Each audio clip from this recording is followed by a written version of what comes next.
For 43 years, Miles Davis had defined jazz trumpet. For 43 years, nobody questioned his authority. Then, in July 1987, he said 5 words in DownBeat Magazine that changed everything. Prince can't play real trumpet. 3 months later, at Radio City Music Hall, Prince walked on stage carrying a Selmer Mark VI trumpet, Miles's exact model, and said, "Let me show you what I can't do." What happened in the next 10 minutes made Miles Davis stand up, walk on stage, and apologize in front of 6,000 witnesses. July 1987, DownBeat Magazine offices, New York.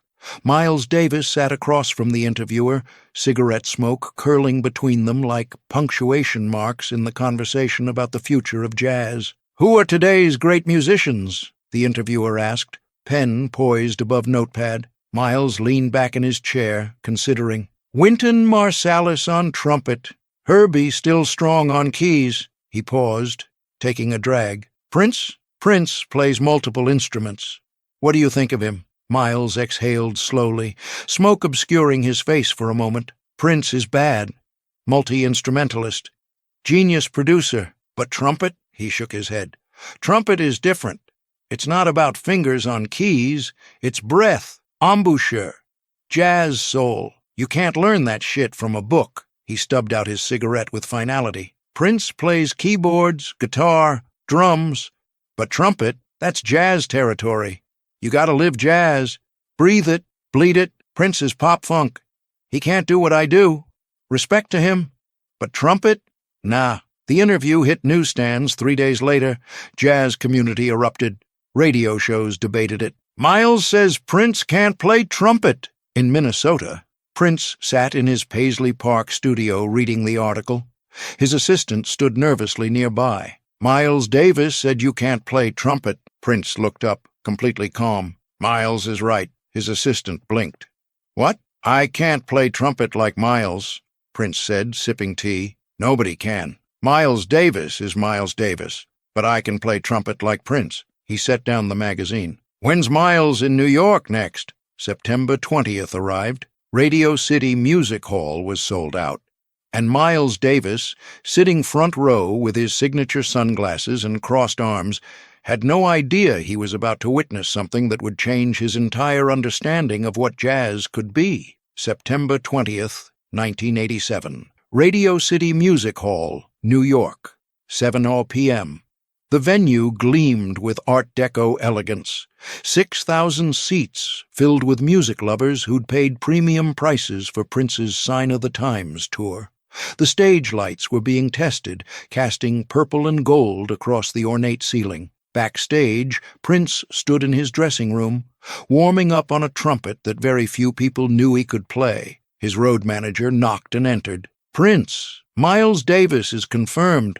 Front row center. VIP section." Prince nodded, continuing to play scales. The sound was clean, controlled, precise. "You really doing this?" the manager asked nervously. "You don't play trumpet on this tour. It's not in the set list. What if I prove Miles wrong?" Prince interrupted, lowering the horn. "Or what if I prove him right? Either way, we learn something." He picked up the trumpet case. Selmer Mark VI. The same model Miles had played for decades. "Make sure the lighting crew knows.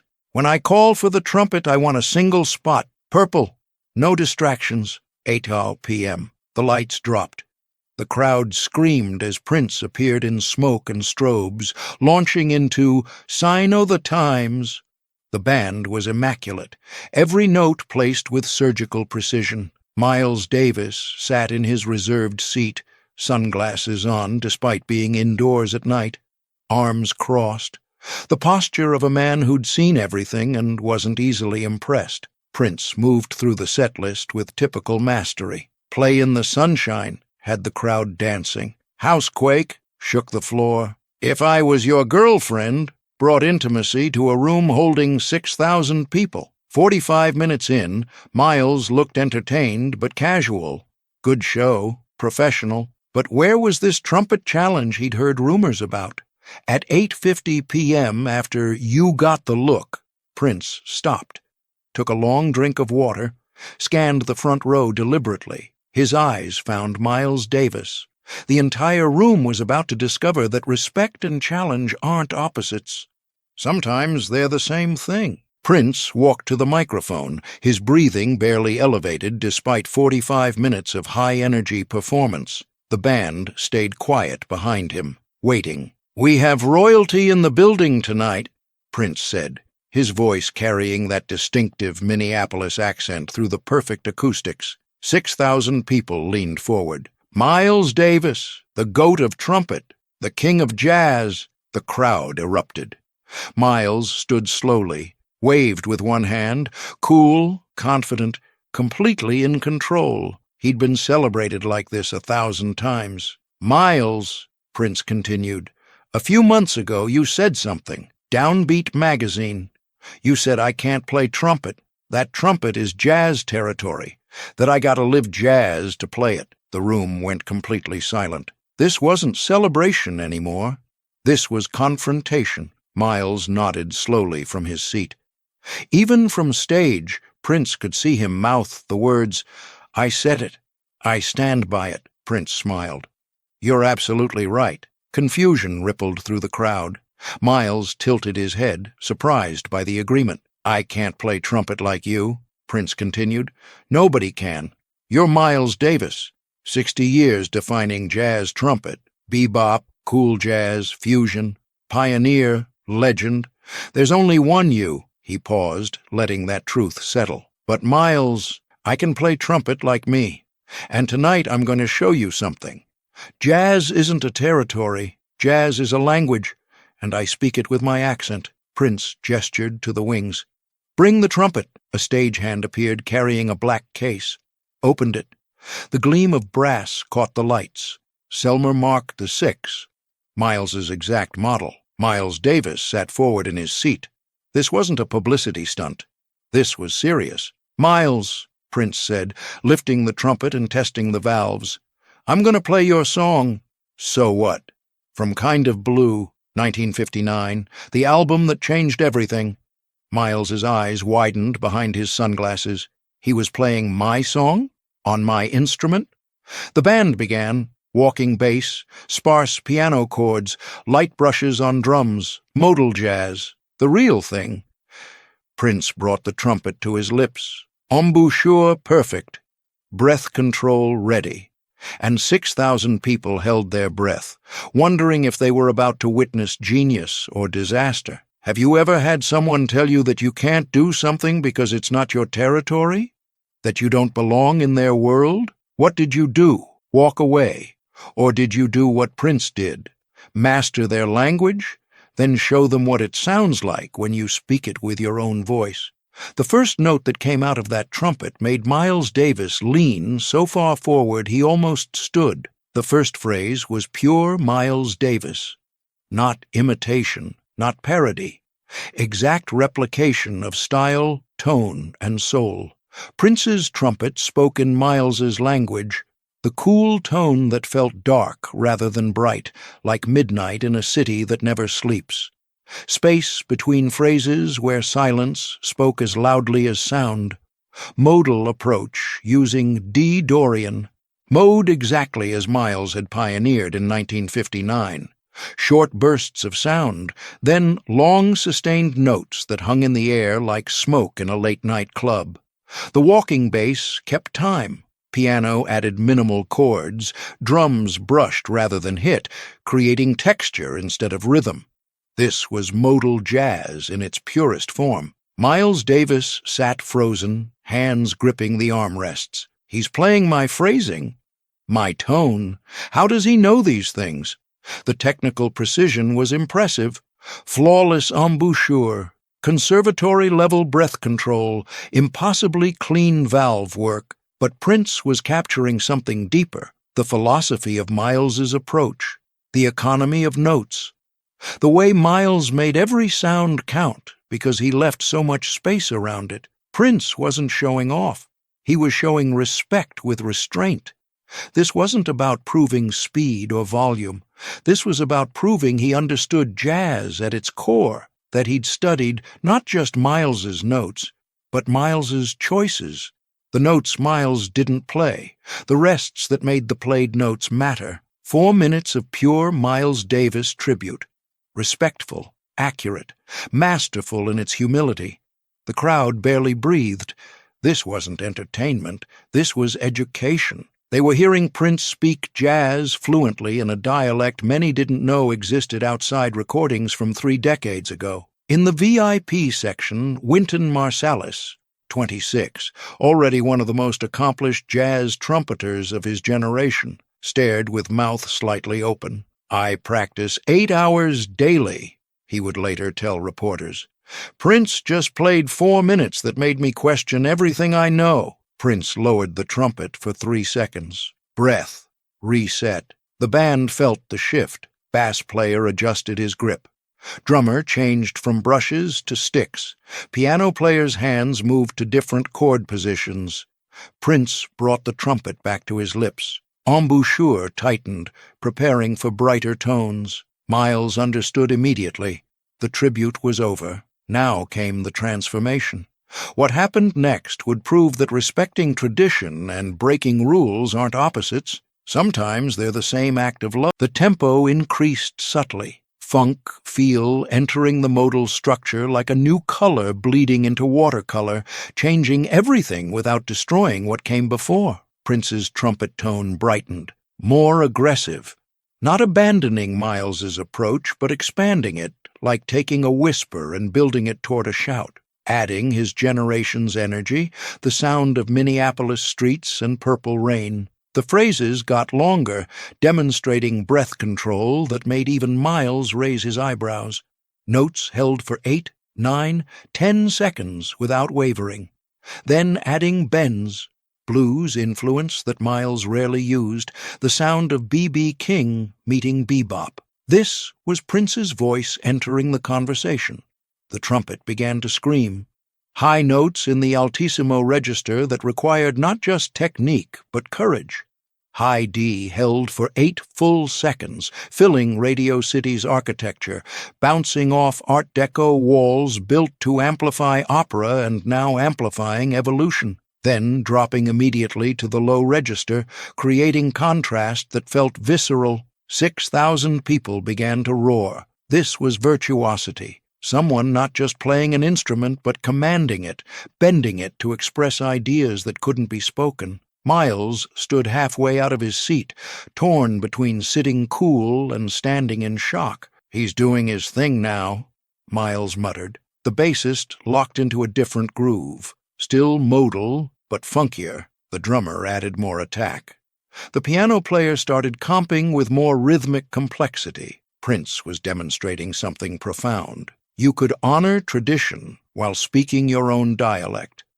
Show mastery of the rules while preparing to break them. The trumpet wailed.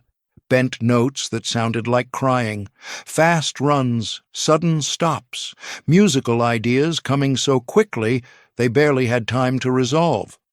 Wynton Marsalis leaned over to his companion. "That's not conservatory training. That's pure instinct mixed with years of listening. You can't teach that." The 3-minute mark hit. Prince's playing had moved from tribute to statement, from Miles's voice to Prince's voice, from past to present. But he wasn't done. The band felt it first, the shift that was coming. The drummer adjusted his grip, preparing for harder hits. The bassist's fingers moved to different positions. The keyboard player took a breath. Prince was about to do what Miles had spent 40 years teaching jazz musicians to do. Break every rule that needed breaking. And Miles Davis, the man who'd pioneered bebop, cool jazz, and fusion by breaking rules himself, was about to watch someone break his rules the same way he'd broken everyone else's. The rock rhythm hit like thunder. Drums went from jazz brushes to hard attack. Bass abandoned walking for a funk line that made the floor vibrate. Keyboards added synthesizer sounds that didn't exist in 1959. Prince's trumpet became the lead instrument, dominating, then electronic distortion. The trumpet screamed like an electric guitar. Miles had never done this. Miles had never imagined this. Miles Davis stood completely. He's breaking every jazz rule, but it worked. The melody of So What was still recognizable, the modal structure intact, but transformed. Jazz plus funk plus rock equaled something new. The crowd was on their feet. Wild enthusiasm for witnessing something unprecedented. Prince's trumpet wailed feedback like Hendrix's guitar. Notes bent beyond recognition, then snapped back, high screams alternating with low growls. The final 30 seconds built to impossible climax. Prince hit high E-flat and held it. 10 seconds. Electronic feedback creating harmonics that didn't exist in acoustic music. Then silence. 3 seconds. Then eruption. 6,000 people screaming. This wasn't just performance. This was evolution witnessed in real time. Prince lowered the trumpet, breathing hard, walked to the stage edge, looked directly at Miles Davis, standing and staring. What Prince said next would be quoted in jazz magazines for 30 years. Prince's voice came out rough, throat tired from playing and singing all night. "Miles, that was your song. First 4 minutes, your way. Pure jazz, respectful, accurate, because I can do jazz trumpet." He paused, catching his breath. "Next 3 minutes, my way, adding my voice, my influences, my generation, my accent." Another breath. "Last 3 minutes, fusion, jazz plus funk plus rock, breaking rules, creating new, because that's what jazz has always been about, breaking rules." Prince walked closer to where Miles stood. "You said I can't play trumpet like you. You're right, but I can play trumpet like me, and that's valid too." Silence in Radio City Music Hall, everyone waiting to see what Miles would do. Then Miles Davis did something he almost never did in public. He started walking toward the stage. The crowd gasped. Miles rarely participated. He watched, he judged. He stayed cool and detached, but now he was climbing the steps to the stage, moving slowly but deliberately. Prince extended the trumpet toward him. "Want to play?" Miles took the trumpet, looked at Prince with an expression nobody in that room had seen before, vulnerability mixed with respect. "You just played my song better than I've played it in 20 years. "No," Prince said immediately. "I played it different, not better. Different." Miles held the trumpet, weighing it like it contained the whole conversation. "Kid, I've been playing trumpet since 1944, 43 years, and you just showed me something." "What's that?" "I've been playing in a box." Miles's voice cracked slightly. "Jazz isn't supposed to have boxes. I created boxes. Bebop broke rules. Cool jazz broke rules. Fusion broke rules. Then I stopped breaking them, started protecting them. Old man shit." Prince smiled gently. "You weren't protecting rules. You were protecting your legacy. I respect that, but legacies aren't protected. They're expanded." Miles looked at the trumpet, then at Prince. "I called you Pop, dismissed you. I was wrong." The crowd's applause was thunderous, but Miles held up his hand for quiet. "Let's play," he said. "Together. So what, one more time? You lead, I'll follow." What happened next would be bootlegged, analyzed, and taught in music schools for decades. The moment 2 generations, 2 styles, 1 language proved that music has no territory, only explorers. For 5 minutes, 2 trumpets conversed. Prince played modern, funk-influenced phrases. Miles responded with classic jazz, cool tone, space. Prince added harmonic complexity. Miles expanded with bebop runs. Back and forth, call and response, collaboration. The band supported without interfering. This was trumpet dialogue. The crowd watched history. Young musicians seeing you could honor masters while finding your voice.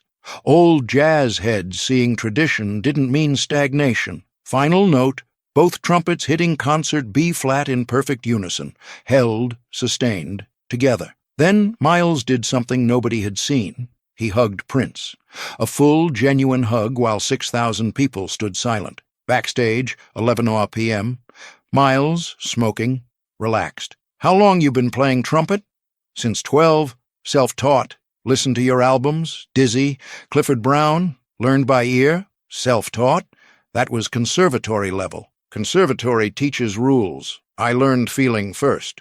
Added technique later. Why not publicly before? I knew someone would compare me to you. I wasn't ready. Tonight I was ready because I stopped trying to be you. Miles nodded. The DownBeat interview, I was gatekeeping. You were protecting your legacy. But I'm not replacing it. I'm expanding it. Miles stubbed out his cigarette. Want to record? Tomorrow.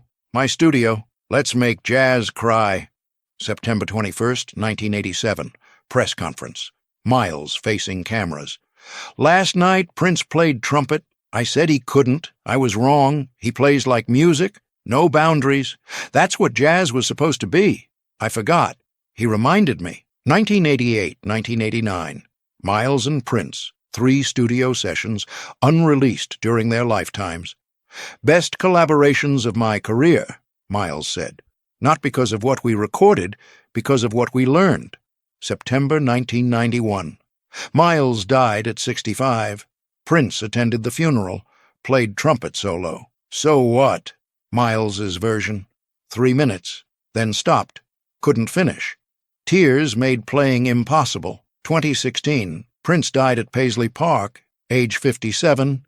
Miles's estate released the 1987 collaboration tracks. Liner notes from Miles's 1988 journal.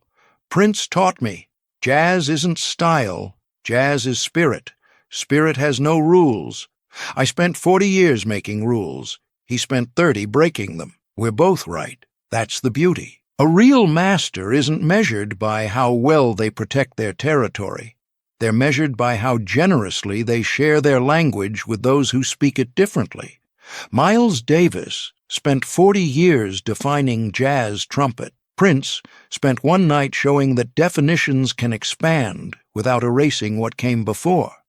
Share this story if you believe mastery means making space for new voices, not gatekeeping old ones. And if someone ever told you that you don't belong in their territory, remember, music has no borders. Only explorers brave enough to speak with their own accent. But here's the question. If you'd mastered something for 40 years and someone challenged your authority, would you defend your territory? Or would you do what Miles did? Climb on stage, hand them your instrument and say, "Show me what I've been missing." Sometimes the greatest act of mastery is admitting there's still something to learn.